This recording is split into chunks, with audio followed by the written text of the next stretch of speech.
நேசமுள்ள தேவா, என் வாழ்வின் தேவா, உன்னை போற்றுகிறேன் என் இயேசுவே.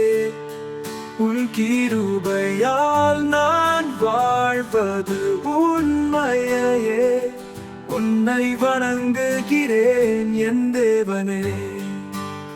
சிலுவையில் நீயே என் பாவம் நீக்கியே, உன் இரத்தம் என்னை சுத்தமாக்குமே.